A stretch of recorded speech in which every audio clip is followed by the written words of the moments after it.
నమస్తే, welcome to Suman TV. నేను గిరిజ. ఇవాళ మనతో పాటు ఉన్న అతిథి వచ్చేసి 2 తెలుగు రాష్ట్రాలకి బాగా సుపరిచితులు. ఎవరు తెలీదు అనే మాట లేదు, బాగా సుపరిచితులు అంటేనే అర్థమవుతుంది. అంతేకాకుండా జ్యోతిష్యపరంగా ఎంతోమందికి మంచి ఉన్నత స్థానానికి వెళ్ళే మార్గాన్ని చూపారనొచ్చు. అలాగే మనకు నిత్య జీవితంలో జ్యోతిష్యపరంగా ఎదురయ్యే సమస్యలకి కూడా ఎంతోమందికి ఎన్నో రకాల రెమెడీస్ కూడా చెప్పారు. మరి తను ఎవరో కాదు, ప్రముఖ జ్యోతిష్య పండితులు, శ్రీచక్ర పీఠ వ్యవస్థాపకులు బ్రహ్మశ్రీ డాక్టర్ ప్రదీప్ జోషి గారు ఉన్నారు. వారితో మాట్లాడదాం. గురువు గారు నమస్కారం. శ్రీమాత్రే నమః. గురువు గారు, ఈ ఆశ్లేష నక్షత్రంలో పుట్టిన వాళ్ళు ఖచ్చితంగా ఆశ్లేష బలి చేయాలి అని అంటూ ఉంటారు. మరి అది ఎంతవరకు కరెక్ట్? అంటే ఆ నక్షత్రంలో పుట్టిన వాళ్ళు ఆ బలి చేయకపోతే అంటే వివిధ రకాల సమస్యలను ఎదుర్కొంటారు, లేకపోతే ఏదో చిక్కుల్లో పడిపోతారని అంటూ ఉంటారు. మరి దానికి సంబంధించి చక్కటి వివరణ తెలియజేస్తారా గురువు గారు? శ్రీ గురుభ్యో నమః. శ్రీమాత్రే నమః. దుర్గే స్మృతా హరసి భీతిమశేషచంతోః స్వస్థై స్మృతామతిమతీవ శుభాం దదాసి దారిద్ర్య దుఃఖ భయహారిణి కాత్వదన్య సర్వోపకారకరణాయ సదార్ద్రచిత్త. శ్రీమాత్రే నమః. జ్యోతిష్ శాస్త్రము ఒక మహాద్భుతమైనటువంటి, సింపుల్గా అర్థం అవ్వాలంటే ఒక సముద్రం లాంటిది. ఇప్పుడు సముద్రం మీద మనము నావ వేసుకొని వెళితే మనకు సముద్రం దారిస్తుంది. దాని గురించి సరిగ్గా తెలియకుండా ఇష్టం వచ్చినట్టు వెళ్తాము అంటే ఆ వచ్చే కెరటాలకు కరెంటుకి మునిగిపోతారు. ఎంత గజ ఈతగాడైనా సముద్రంలో ఈదాలి అని అంటే ఎలా ఈదాలో తెలుసుకొని పోవాలి. అలాగే జ్యోతిష్ శాస్త్రం కూడా అంతే అద్భుతమైంది. ఇప్పుడు మనం సముద్రముని ఎలా అర్థం చేసుకోవాలి, సముద్రంలో రత్నాలు ఉంటాయి, మణులు ఉంటాయి, అన్నీ దొరుకుతాయి. కానీ ఆ ప్రయాణం ఎలా చేయాలి, అవి ఎలా సాధించాలి అనే దానికి ఒక పరిపక్వత అనేది కావాలి. అట్లాగే జ్యోతిష్ శాస్త్రంలో కూడా చాలా అద్భుతమైన విషయాలు ఉంటాయి. అవి సరిగ్గా అర్థం చేసుకోకుండా మిడిమిడి జ్ఞానంతో కనుక జ్యోతిష్ శాస్త్రాన్ని అర్థం చేసుకోవడానికి ప్రయత్నం చేస్తే సముద్రంలో ఎట్లాగైతే మునిగిపోతారో సముద్రాన్ని అర్థం చేసుకోకుండా, అట్లాగే జ్యోతిష్ శాస్త్రాన్ని పూర్తిగా కూలంకషంగా అర్థం చేసుకోకుండా జ్యోతిష్ శాస్త్రములో మనం అడుగు పెడితే కూడా అలాగే మునిగిపోతాం. కాబట్టి జ్యోతిష్ శాస్త్రములో చాలా అద్భుతమైన విషయాలు ఉన్నాయి. సిద్ధాంత, సంహిత, హోర, స్కందత్రయాత్మకం శాస్త్రమేతత్ షడంగవత్ అని అంటారు. అంటే 3 స్కందములు ఉంటాయి, షడంగములు ఉంటాయి. ఆ షడంగములతో కూడుకున్న దాంట్లో అద్భుతమైనటువంటిది హోరాశాస్త్రం, ఆ తర్వాత సంహితా శాస్త్రం, సిద్ధాంతము అంటే ఏంటంటే క్యాలిక్యులేషన్స్. ఈ పరిక్రమంలో మనకి హోరాశాస్త్రం ఏం చెప్తుందంటే ఒక్కొక్క వ్యక్తి ఒక్కొక్క నక్షత్రంలో పుడుతున్నారు. మొత్తం ఉండేటువంటి నక్షత్రాలు 27 నక్షత్రాలు. ఒక్కొక్క నక్షత్రానికి 4 పాదాలు. అంటే టోటల్గా 108 రకాల జనాలు పుడుతున్నారు.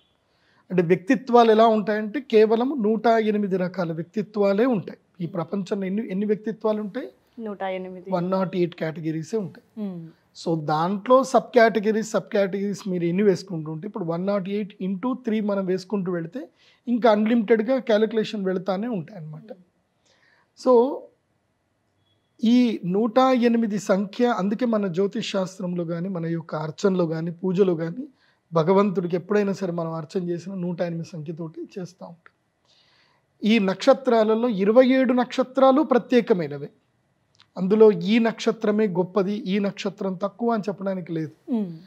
ఎందుకోసం అంటే ఏ నక్షత్రంలో పుట్టిన వాళ్ళు ఆయా నక్షత్రానికి సంబంధించిన శక్తితోటి వాళ్ళు జీవితంలో రాణిస్తారు.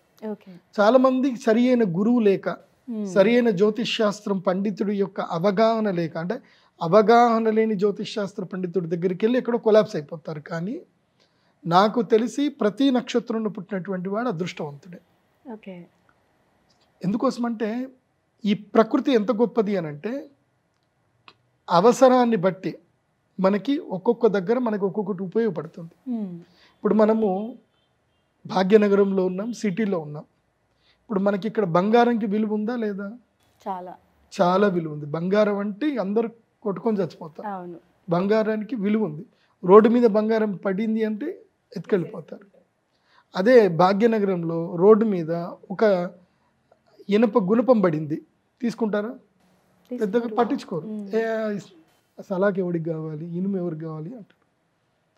అదే మీరు ఒక అడవికి వెళ్ళారు, అడవిలో ఎవరూ లేరు, ఒక నిర్మానుష్య ప్రదేశం. అక్కడ నీకు బంగారము యొక్క కడ్డీ ఉంది, ఇనుము యొక్క కడ్డీ ఉంది. నీకు అక్కడ ఏది ఉపయోగపడుతుంది? ఇనుమే ఉపయోగపడుతుంది. నువ్వు చెట్లు కోయాలి అన్నా, నువ్వు నిప్పు రాజేసుకోవాలి అన్నా, జంతువుల నుంచి నిన్ను కాపాడుకోవాలన్నా, నువ్వు ఏం చేయాలన్నా నీకు అక్కడ ఇనుమే ఉపయోగపడుతుంది. నీకు బంగారం అక్కడ ఎందుకు పనికిరాదు. బంగారం అనేటువంటిది ఏంటంటే మనుషుల్లో మధ్యన క్రియేట్ చేసుకునేటువంటి ఒక వ్యవహారికమైనటువంటి మాయ. దానివల్ల మనిషికి ఏ ఒక్క అనా పైసా లాభం లేదు. అంటే ఈ యొక్క కమ్యూనికేషన్ సిస్టమ్ తీసేసి, వ్యాపారం అనేది తీసేస్తే అసలు బంగారంతో మనిషికి ఏ యూజు లేదు. అవునా కాదా? నిజమే గురువుగారు. అదే అడవికి వెళ్ళామనుకో, అడవితో మనకు బంగారంతో ఏం పని? మనకేం పని లేదు. మనకు అడవిలో కావాల్సింది ఏంటంటే ఒక బలమైన ఒక ఆయుధం కావాలి. నువ్వు బంగారంతో ఆయుధం తయారు చేయలేవు నువ్వు. అది ఇట్లా అంటే వంగిపోతుంది అది. సో అట్లాగే నక్షత్రాలలో కూడా ఒక్కొక్క నక్షత్రం వైవిధ్యమైంది.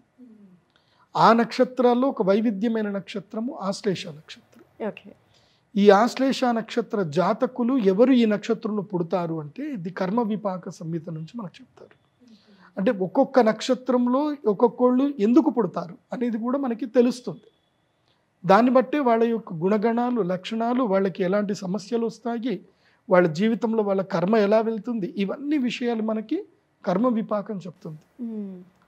ప్రశ్న మార్గం అనేటువంటి ఒక గ్రంథం ఉంటుంది. మీరు ఎందుకోసం అంటే ప్రదీప్ జోషి ఏది చెప్పినా విత్ రిఫరెన్స్ చెప్తాడు, గుర్తుపెట్టుకోండి. ఏదో నోటికి వచ్చింది చెప్పడం ఉండదు. నేను చెప్పే ప్రతి టాపిక్ మీరు రీసెర్చ్గా మీరు రాసుకోవచ్చు. ప్రతి జ్యోతిష్ శాస్త్ర భవిష్యత్తు తరాలకి. ఎందుకోసం అంటే ప్రదీప్ జోషి ఉంటాడో లేడో కానీ సుమన్ టీవీ ఎప్పటికి ఉంటుంది, ఈ ఛానల్ ఎప్పటికీ ఉంటుంది, ఈ వీడియో ఎప్పటికీ ఉంటుంది. కాబట్టి ఇది భవిష్యత్ తరాలకు జ్యోతిష్యం నేర్చుకునేటువంటి వాళ్ళకి కానివ్వండి, జ్యోతిష్యం మీద రీసెర్చ్ చేసే వాళ్ళకి కానివ్వండి, నేను చెప్పేటువంటిది ఒక టాపిక్గా మిగిలిపోవాలి, ఒక సినాప్సిస్గా మిగిలిపోవాలని నేను చెప్తాను. జాగ్రత్తగా ఇది వినండి. ప్రశ్న మార్గం అనేటువంటి గ్రంథములో మంగళాచరణ శ్లోకములో జ్యోతిష్ శాస్త్రం యొక్క ఇంట్రడక్షన్ చెప్తారు. ఏమని అంటే, పూర్వజన్మ కృతం కర్మ శుభం వా యది వా శుభం తస్య కర్మణః పంక్తిం గ్రహాః సూచయంతీహ జన్మని. అంటే మనం పూర్వజన్మలో చేసినటువంటి కర్మల యొక్క ఫలితం ప్రకారమే ఈ జన్మలో మనం పుట్టినప్పుడు మన యొక్క గ్రహస్థితి ఉంటుంది. ఆ గ్రహస్థితి పుట్టినప్పుడు ఉన్నటువంటి గ్రహస్థితిని కనుక చూసుకున్నట్లయితే మనం ఎవరో, మన క్యారెక్టర్ ఏంటి, మన ఆలోచన విధానం ఏంటి, మనం ఏ స్ట్రీమ్లో వెళ్తే మనం బాగుపడతాం, మన యొక్క పూర్వజన్మ వాసనలు ఏంటి, మనలో ఆల్రెడీ న్యాచురల్గా ఉన్నటువంటి ఇన్హెరిడిటీ టాలెంట్ ఏంటి, సో దాన్ని మనం ఎలా ఇంప్రూవ్ చేసుకోవాలి, ఇవన్నీ కూడా మనకి జాతకం చెప్తుంది. ఆ జాతకంలోనే ఆశ్లేష నక్షత్రము ఒకటి కీలకమైంది. ఆశ్లేష నక్షత్ర జాతకులు, దీన్ని ఆశ్లేష అంటారు, ఆశ్లేష అని కూడా అంటారు, వాస్తవంగా ఆశ్లేష. సో ఆశ్లేష నక్షత్ర జాతకులు ఏమిటంటే గనక వీళ్ళు మహాద్భుతమైనటువంటి జ్ఞాపక శక్తితో పుట్టినటువంటి వాళ్ళు, మెమొరీ పవర్. అన్ని నక్షత్రాల్లో ఎక్కువ మెమొరీ పవర్ ఎవరికి ఉంటుంది అంటే ఆశ్లేష నక్షత్రం వాళ్ళకు ఉంటుంది. సో ఈ మెమొరీ అనేటువంటిది ఏంది అని అంటే అగ్ని లాంటిది, నిప్పు ఉంది. ఇప్పుడు నిప్పు రవ్వని ఒక, మీకు తెలుసు కదా నిప్పు రవ్వ అంటే మా తెలంగాణలో ఏమంటారంటే నిప్పు కణిక సంథింగ్ అంటారు. ఈ బొగ్గు ఉంటుంది ఎర్రటిది, దాన్ని మీరు జేబులో పెట్టుకొని తిరుగుతారా? తిరగలేరు. అది మీకు ఎక్కడ అవసరమో అక్కడనే వాడాలి, ఎంత అవసరమో అంతే వాడాలి. ప్రతి టైంలో జేబులో పెట్టుకొని పర్సులో పెట్టుకొని మనం వెళ్ళాం కదా, నిప్పు కణికని పెడితే ఏమవుతుంది? కాలిపోతుంది, మనల్ని కూడా కాలుస్తాం. ఆశ్లేష నక్షత్రం వాళ్ళకి బెనిఫిట్, లాభము అదే, నష్టము అదే. రెండు విధాలుగా ఈ మెమొరీ అనేటువంటిది వీళ్ళకి బెనిఫిట్ చేస్తుంది, లాసు చేస్తుంది. సో దీన్ని విచక్షణ నేర్చుకోవాలి మొదలు ఆశ్లేషం. ఇప్పుడు చాలామంది మీరు అన్నట్టుగా ఆశ్లేష బలి అంటారు. ప్రదీప్ జోషి చెప్పేది ఏంటంటే ఆశ్లేష బలి చేసుకోండి, కాకపోతే మీ నక్షత్రం యొక్క లక్షణం తెలుసుకొని మీరు ఎలా మారాలో మొదలు తెలుసుకోండి. మీ విధానాన్ని, మీ నక్షత్రం యొక్క గుణాన్ని, మీ యొక్క ప్రకృతిని, అంటే న్యాచురాలిటీ ఏంటి. ఇప్పుడు మల్లెపూ వాసన మల్లెపువ్వే, గులాబీ పువ్వు వాసన గులాబీ పువ్వే. సో మల్లెపూని గులాబీ పువ్వుగా మనం మార్చొద్దు, అది అప్రాకృతికం. ప్రకృతి ఏమిటంటే ఆశ్లేష నక్షత్ర జాతకులకు జ్ఞాపక శక్తి ఎక్కువ ఉంటుంది. ఏదైతే ఎక్కువగా జ్ఞాపకం ఉంటుందో అది మనకి బెనిఫిట్ ఇస్తుంది, లాస్ ఇస్తుంది. అనవసరమైనవి గుర్తుపెట్టుకున్నాం అనుకోండి, లాసే కదా. ఎందుకోసం అంటే మెమొరీ ఇంత క్యారీ చేసుకుంటూ వెళ్తావు. దాంతో ఏమవుతుంది, ఇప్పుడు ఆశ్లేష వాళ్ళ నక్షత్రం కిందంటే చిన్నప్పుడు జరిగిన సంఘటనలు కూడా గుర్తుపెట్టుకుంటారు. ఇప్పుడు చిన్నప్పుడు ఏదో బై మిస్టేక్ కొన్ని సంఘటనలు జరుగుతాయి, నీ ప్రమేయం లేకుండానే ఎవరు తప్పు వలన జరుగుతుంది. నువ్వు అది జరిగినందుకు దాని గురించే రిగ్రెట్ ఫీల్ అవుతూ నువ్వు 30 ఏళ్ళు వచ్చినా 8 ఏళ్ళకి జరిగింది గుర్తుపెట్టుకున్నావు అనుకో, యూజ్లెస్. గతం గతః, గతాన్ని ఎప్పుడు మర్చిపోవాలి, భవిష్యత్తును మనం తీర్చిదిద్దుకోవాలి. ఇది మనిషి యొక్క సహజ లక్షణం. కానీ ఆ సహజ లక్షణాన్ని ఆశ్లేష నక్షత్రం వాళ్ళు వదిలేసుకుంటారు. ఆశ్లేష నక్షత్ర జాతకులు తప్పకుండా మంచి జ్ఞానం ఉన్నటువంటి జ్యోతిష్ శాస్త్ర పండితుల్ని కలవాలి, ఒక అరగంట కూర్చోవాలి, కౌన్సిలింగ్ తీసుకోవాలి. నేను ఎలా ఉండాలి, ఎలా ఉండకూడదు, నేను ఎక్కడ సీరియస్ తీసుకోవాలి, ఎక్కడ సీరియస్ తీసుకోకూడదు. సో ఇవన్నీ కౌన్సిలింగ్ తీసుకోవాలి. ఓకే. దాని తర్వాత కావాల్సింది ఏంటంటే ఆశ్లేష బలి.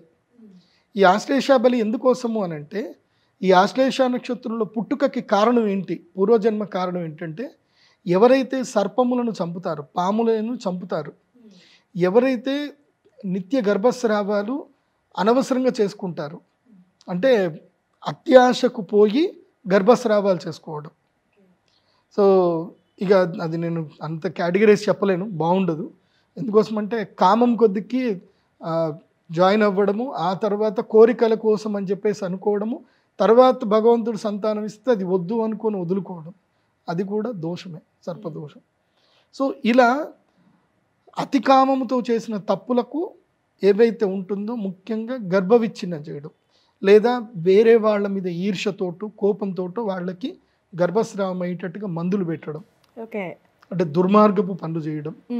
తర్వాత శిశు హత్య, చిన్న పిల్లల్ని చంపడం, స్త్రీ హత్య, స్త్రీలను చంపడం లేదా చంపడానికి గల కారణం అవ్వడము. అదేవిధంగా ముఖ్యంగా సర్పజాతి.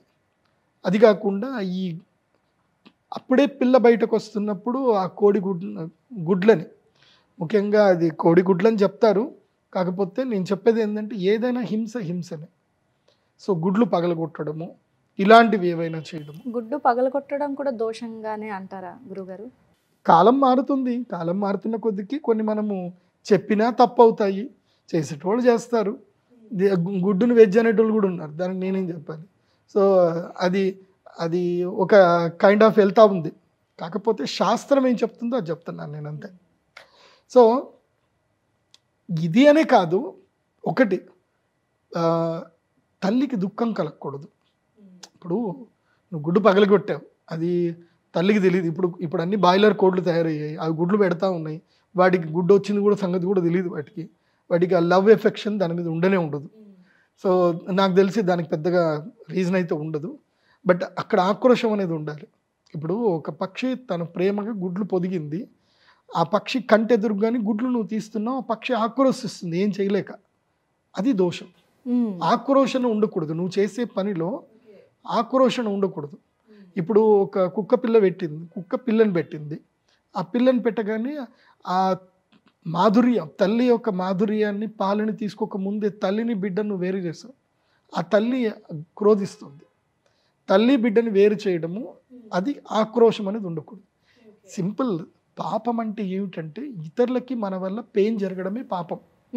సో అవన్నీ మనకి బ్రహ్మాండ పురాణం గనక చూస్తే, అగ్ని పురాణం గనక చూస్తే రాముడు చెప్తాడు అగ్ని పురాణంలో ఎన్ని రకాల పాపాలు ఉంటాయని చెప్తాడు రాముడు. అది మీరు చూస్తే మీకు అర్థమవుతుంది. భయంకరమైన పాపాలు మనిషి చేస్తాడు. సో ప్రతిదానికి కర్మ అనుభవించాల్సిందే. మనకు తెలుసో తెలియకో మనం కర్మలు చేస్తాము, కర్మ ఫలాలు అనుభవిస్తూనే ఉంటాం, అవి జరుగుతూనే ఉంటాయి. సో ఈ ఆశ్లేష నక్షత్రం వాళ్ళకి ఈ కేటగిరీలో ఎవరైతే పూర్వజన్మలో తెలుసో తెలియకో, అత్యాశ కొద్దికో, వేరే వాళ్ళు ప్రేరేపించో, డబ్బు గురించో, దేని గురించో, ఉద్యోగ ధర్మంలోనూ ఈ తప్పులు కనుక చేస్తే వాళ్ళు ఆశ్లేష నక్షత్రంలో పుడతారు. అయితే వీళ్ళకి దేవుడు ఒక శక్తిని ఇస్తాడు. ఈ యొక్క కర్మ ఫలితాన్ని ఓవర్కమ్ చేయడానికి కూడా శక్తి ఇస్తాడు. జ్ఞాపక శక్తి ఇస్తాడు, ఆర్గ్యుమెంట్ కెపాసిటీ ఇస్తాడు. నువ్వు ఎవరితోటిన ఆర్గ్యుమెంట్ చేసి నువ్వు గెలవగలుగుతావు, కెపాసిటీ ఇస్తాడు. మంచి విద్యా జ్ఞానం ఇస్తాడు, కౌశల్యత ఇస్తాడు. దానితో పాటు దుఃఖం ఇస్తాడు. ఏ దుఃఖం అంటే సంతానం లేకపోవడం, లేదా వైవాహిక జీవితం బాగా లేకపోవడం, లేదా స్కిన్ ఎలర్జీస్, ఇలా ఇబ్బంది పెడతాడు. తర్వాత విద్య ఉంటుంది, మంచి ఉద్యోగం చేస్తారు, చాలా ఆర్గ్యుమెంట్ చేస్తారు, అన్నీ చేస్తారు, కానీ డబ్బు రాదు. సో ఆ వచ్చిన డబ్బు కూడా నిలబడదు, వెళ్ళిపోతూ ఉంటుంది ఎక్కడికో. ఈ రోగాలు మనిషికుంటే ఎటుపోతాయి, అటే పోతాయి కదా. సో దుఃఖం వైపు డబ్బులు ఎక్కువ, దుఃఖాన్ని ఖర్చు అయిపోతూ ఉంటాయి. అది ఆశ్లేష నక్షత్రం యొక్క వైశిష్ట్యత. ఓకే గురుగారు, అయితే మరి ఈ బలి అనేది, ఆశ్లేష బలి అనేది ఏ విధంగా చేయాలంటారు గురుగారు? అందుకే ప్రతి ఒక్క మనిషి ఆశ్లేష బలి చేసుకోవాలి, కానీ ఇది ఎమోషనల్ బ్లాక్మెయిల్ కాదు. ఒకటి గుర్తుపెట్టండి. చాలామంది ఏంటంటే కొంతమంది అనుకుంటారు ఇదేదో చెప్తున్నాడు రా, ఆఖరికి మేము ఆశ్లేష బలి చేయించుకోవాలి, దానికే ఈయన టార్గెట్ ఉన్నట్టుంది అనుకుంటారు. ఇట్స్ నాట్ ఎమోషనల్ బ్లాక్మెయిల్, ఇది యూనివర్సల్ రూల్. ఇది ఒక మనిషి ఒక నక్షత్రంలో పుడితే ఒక విధమైనటువంటి పరిహార శాంతి చేసుకుంటే అతను మానవ జీవితంలో మనుగడను సాధించగలుగుతాడు. ఇది ఒక గ్రంథంలో చెప్తారు, అది బృహత్ పరాశర హోరాశాస్త్రంలోను ప్రశ్న మార్గం అనే గ్రంథంలోనూ చెప్తారు. తర్వాత పూర్వ మీమాంస అనేటువంటి ఒక గ్రంథం ఉంటుంది, ఆ గ్రంథంలోనూ ఈ విషయాలు చెప్తారు. అందుకే ఆశ్లేష నక్షత్రం, ఇప్పుడు నేను మీకు చెప్పాను కదా, మీరు హడావిడి పడొద్దు, భయపడొద్దు. మీరు ధర్మబద్ధంగా ఉండి మీరు సర్పదోషానికి శాంతి నివారణ చేసుకుంటే ఆశ్లేష బలి మీకు మేలు చేస్తుంది. సో ఈ ఆశ్లేష బలి ఎప్పుడైనా చేసుకోవచ్చు, ప్రధానంగా ఆశ్లేష నక్షత్రంలోనూ చేసుకుంటే మంచిది. ఆశ్లేష నక్షత్రంలో ఇది చేసుకోవాలి. దీని పూజా విధానం ఎలా ఉంటుందని అంటే, ఆశ్లేష నక్షత్ర జాతకులు తమ నక్షత్రంలో పుట్టిన జాతకం ఒకటి వాళ్ళ దగ్గర పెట్టుకోవాలి. తర్వాత మండపం అనేది ఒకటి ఉంటుంది, ఇది వీళ్ళు ఎన్ని జన్మల నుంచి ఎన్ని కర్మలు చేశారో అవన్నీ కూడా పోగొట్టుకోవడానికి సంబంధించిన ఒక మండలం ఉంటుంది. ఆ మండలములో అన్నము పసుపు కలిపినటువంటి పిండాలన్నీ కూడా పెట్టవలసి ఉంటుంది. సర్పమండలం వేసుకోవాలి, పిండాలు పెట్టాలి, ఒక యజ్ఞకుండం ఉంటుంది, ఆ యజ్ఞకుండంలో యాగం చేయాలి. మళ్ళీ ద్వాదశ సర్ప పూజ ఉంటుంది. ఆ ద్వాదశ సర్ప పూజ తర్వాత సర్పమండల పూజ, బలి నివేదన చేయడము, ఆ తర్వాత యజ్ఞము చేయడము. దాని తర్వాత చాలా ఇంపార్టెంట్ ఏంటంటే అరిష్ట నివారణ యంత్రాన్ని స్వీకరించాలి. సో ఈ అనిష్టాలు ఏవైతే ఉన్నాయో, ఈ కాలసర్పదోషం ఏదైతే ఉందో, ఇది మొత్తం దూరం అవ్వడానికి సంబంధించిన యంత్రం స్వీకరించాలి. అప్పటి వరకు చేసినంత మంత్రం, పంతులు గారు ఎవరైతే విధి విధానం చేసినటువంటి తాంత్రికుడు ఎవరైతే ఉంటాడో ఆయన మంత్ర ఉచ్చారణ చేస్తాడు. ఆయన ఏం చేస్తాడు అంటే మంత్రమును యంత్రంలో నిక్షిప్తం చేస్తాడు. ఆ చేసే పూజ అంతా కూడా తంత్ర విధానం, బళ్ళు పెట్టడము, యజ్ఞం హవిస్సు వేయడము, ముద్రలు వేయడము, సర్పముద్ర చేయడము, ఇవన్నీ కూడా ఏంటంటే తంత్రం. సో మంత్రము తంత్రము ఇవి రెండిటి యొక్క శక్తి నిక్షిప్తం చేయడము యంత్రం. ఆ యంత్రమును ప్రసాదంగా స్వీకరించాలి ఆశ్లేష బలి తర్వాత. యంత్ర ప్రసాదం లేకుండా ఆశ్లేష బలి చేస్తే ఆ పూజ యొక్క ప్రభావం కేవలం మీకు ఒక పక్షం మాత్రమే ఉంటుంది. పక్షం అంటే ఏంటి, ఒక 15 రోజులు మాత్రమే ఉంటుంది. ఆ తర్వాత మళ్ళీ దాని యొక్క ప్రభావం వెళ్ళిపోతుంది. మళ్ళీ ఆశ్లేష బలి చేస్తా కూర్చుంటామా అంటే చేయలేదు. ఆ శక్తిని మనము యంత్రంలో నిక్షిప్తం చేసుకొని ఆ యంత్రము మనము మన ఇంట్లో పెట్టుకొని ప్రతి పౌర్ణమి చంద్రుడి వెన్నెల పడుతున్నప్పుడు ఆ యంత్రమును చంద్రుడి వెన్నెల్లో చూపిస్తూ ఒక 15 నిమిషాలు ధ్యానం చేసుకోవాలి. అలా ధ్యానం చేసుకుంటూ ఆ యంత్రమును చక్కగా ఫ్రేమ్ చేసుకొని నిత్య దీపారాధన, ప్రతిరోజు ఆ యంత్రంలో దండం పెట్టుకోవడము, ఇలా చేసుకోవడం వల్ల ఏంటంటే ఆ యంత్రము ఎవరి ఇంట్లో ఉందో వాళ్ళకు ఒక ఐడెంటిటీ అనమాట. ఏమిటి, అథర్వణ వేదంలో సూచించిన విధంగా వీళ్ళు ఆశ్లేష బలికి పరిహారం చేశారు కాబట్టి సర్పదోషములు కానీ ఆశ్లేష నక్షత్రానికి సంబంధించిన దోషములు ఏవి కూడా ఇతనికి రాకూడదు, ఏవి కూడా ఇతను రావద్దు. ఎందుకోసం అంటే ఇతని దగ్గర యంత్రం ఉంది. ఆ యంత్రం ఏంటంటే ఒక ఐడెంటిటీ అనమాట. నువ్వు ఆశ్లేష నక్షత్ర బలి పూజ చేసేసావు అని నీకు ఒక ఐడెంటిఫికేషన్. సో అది ఉంది అంటే ఇంకా నీకు అది రక్షణ. కాబట్టి మంత్రము యంత్రము తంత్ర విధానముతో చేసుకునే ఆశ్లేష బలి పూజ మాత్రమే పరిపూర్ణమైనటువంటి సిద్ధిని కలిగిస్తుంది. కాబట్టి అది కూడా చేసేటువంటి పూజ కూడా అమ్మవారి దేవస్థానంలో కానీ శివుడి దేవస్థానంలో కానీ శివ సాన్నిధ్యంలో కానీ ఎక్కడైనా చేసుకోవాలి. అది కాకుండా ఆశ్లేష బలి పూజ తర్వాత ప్రసాదంగా తప్పకుండా గరుడ పచ్చ తీసుకోవాలి. గరుడ పచ్చ స్టోన్ తీసుకోవాలి. ఎందుకోసమంటే ఇక గరుత్మంతుడి యొక్క అనుగ్రహం మీ మీద కలిగిస్తున్నట్టు. గరుత్మంతుడు సర్పములు అన్నదమ్ములే, కానీ వాళ్ళిద్దరికి వైరం ఉంటుంది. ఓకే. కాబట్టి గరుత్మంతుడు రక్షణకి రావాలి, ఇంకా శరీరం మీదకి రక్షణకు రావాలి. వస్తే ఈ యొక్క సర్ప నక్షత్రమైనటువంటి ఆశ్లేష నక్షత్ర దోషాలు ఇతనికి అంటవు ఇంకా. సో గరుత్మంతుడు రక్షణకు రావాలి. సో అందుకే గరుడ పచ్చను ధరించాలి, లేదంటే కనీసం పచ్చల మాల, క్వాడ్స్ మాల అయినా సరే ధరించాలి. అందుకోసం అంటే పచ్చలు కొంచెం కాస్ట్ ఎక్కువ ఉంటాయి, 40-50 వేలకు పైనే ఉంటాయి కాస్ట్. సో అవి ఒకవేళ కొనుక్కోలేకపోయినా కనీసం గ్రీన్ కలర్ క్వాడ్స్ మాల అయినా సరే ధరించాలి. నిత్యము గరుడ ద్వాదశ స్తోత్రమును చదవాలి. ఇది ఆశ్లేష బలి పూజా విధానము, ఆశ్లేష బలి యొక్క నక్షత్ర వైశిష్ట్యము, పరిహారం. అంటే గురుగారు ఒక్కసారి చేయించుకుంటే సరిపోతుందా ఇది? ఒకసారి చేసుకుంటే సరిపోతుంది. ఒక 5 years తర్వాత మళ్ళీ ఆ యంత్ర శుద్ధి చేసుకొని మళ్ళీ ఒకసారి కూడా చేసుకోవచ్చు. మీరు ఆర్థికంగా బలంగా ఉంటే ఎవ్రీ 5 yearsకి ఒకసారి చేసుకుంటే మంచిది. ఓకే. అయితే గురుగారు ఈ ఆశ్లేష బలి అనేది మగవాళ్ళకు ఒక రకంగా, ఆడవాళ్ళకు ఒక రకంగా ఏమైనా ఉంటుందా? అందరికీ ఒకటే రకంగా ఉంటుందా? లేదు లేదు, అందరికీ ఒకే రకంగా ఉంటుంది. ఈ ఆశ్లేష బలి మా శ్రీచక్ర పీఠంలో మేము ప్రత్యేకంగా చేయిస్తాం. ఓకే. కాబట్టి ఎక్కడ పడితే అక్కడ మీరు చేయించుకోకండి. మీరు ఎక్కడికి వెళ్ళినా ఇప్పుడు నేను చెప్పిన విధానంగా వాళ్ళు కంప్లీట్గా ఆశ్లేష నక్షత్రం గురించి చెప్పగలగాలి. అండ్ ఆ యంత్రం ఉండాలి. యంత్రం లేకుండా మీరు చేసుకుంటే వేస్ట్. అరటి పండ్లు చేతిలో పెడతారు, వేస్ట్. గురుగారు ఈ ఆశ్లేష బలి అనేది ఎప్పుడు చేయాలంటారు గురువుగారు? ఈ ఆశ్లేష నక్షత్రంలో ఉన్నప్పుడే చేసుకోవాలి. నక్షత్రంలో చేస్తే మంచి పరిహారం దొరుకుతుంది, అంటే 100% సొల్యూషన్ ఉంటుంది. ఇది ఆశ్లేష నక్షత్రము ఉదయ వ్యాప్తంలో ఉన్నప్పుడు, అంటే ఉదయం 6 గంటల నుంచి 2 గంటల లోపల ఎప్పుడైనా ఆశ్లేష నక్షత్రం ఉండాలి. ఆ టైంలోనే చేసుకుంటే, ఉదయ వ్యాప్తం ఉన్నప్పుడు ఆశ్లేష బలి చేయించుకుంటే మంచిది. అంటే గురుగారు మనకు నక్షత్రాలు కంటిన్యూగా వస్తూ ఉంటాయి కదా, సో అప్పుడు అంటే ప్రత్యేకించి ఈ రోజు అనేది ఏమైనా ఉంటుందా? ఆశ్లేష నక్షత్రం అంటే మనకు కొన్ని పర్వదినాలు అంటూ ఉంటారు కదా, సో అలాంటప్పుడు ఏమైనా చేయొచ్చు అంటారా మరి? షష్ఠి తిథి ఆశ్లేష నక్షత్రం కలిసి వస్తే బాగుంటుంది.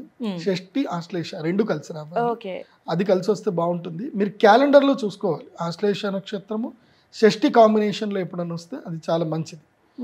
ఎందుకోసం అంటే షష్ఠి తిథి సుబ్రహ్మణ్య స్వామికి చాలా ఇష్టమైన తిథి. అదే రోజు ఆశ్లేష నక్షత్రం వస్తే సుబ్రహ్మణ్య షష్ఠి రోజు ఆశ్లేష బలి పూజలు చేసుకుంటే మంచిది.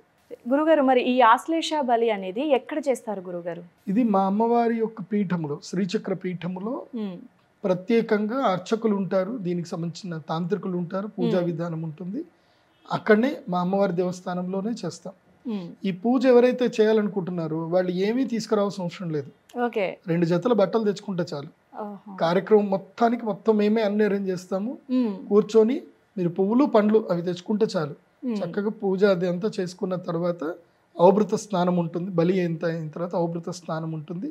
అది అయిపోయిన తర్వాత యంత్ర ప్రసాదము ఉంటుంది, అది తీసుకొని వెళితే సరిపోతుంది. అంటే ఎంత సమయం పడుతుంది గురుగారు ఈ ఆశ్లేష బలి పూజ? దాదాపు 3 గంటల సమయం పడుతుంది, 3-4 గంటల సమయం పడుతుంది. కోసం అంటే చాలా పెద్ద పూజ ఇది. 3-4 గంటలు టైం అవుతుంది. ఈ ఆశ్లేష నక్షత్ర బలి అవ్వగానే రత్నము, యంత్రము ఇవి 2 మేము ప్రసాదంగా ఇస్తాం. సో చూసారు కదండి, ఆశ్లేష నక్షత్రంలో పుట్టిన వాళ్ళు ఏదో తెలిసి తెలియని వారితో వెళ్ళి చేయించేసుకుంటే గురుగారు అన్నట్టుగా ఏదో అరటిపండు చేతిలో పెట్టి పంపించినట్లుగా ఉంటుంది. ఎందుకంటే దోషం అనేది తొలగిపోదు. సో దీనికి సంబంధించి ఎవరైనా ఈ ఆశ్లేష బలి చేయించాలనుకున్నా, లేదు ఇంకా ఇతర వేరే విషయాలు ఏమైనా తెలుసుకోవాలి, ఫర్ మోర్ డీటెయిల్స్ అనుకున్న వాళ్ళు pradeepjoshi.com వెబ్సైట్ని విజిట్ చేసి కన్సల్ట్ అవ్వచ్చు.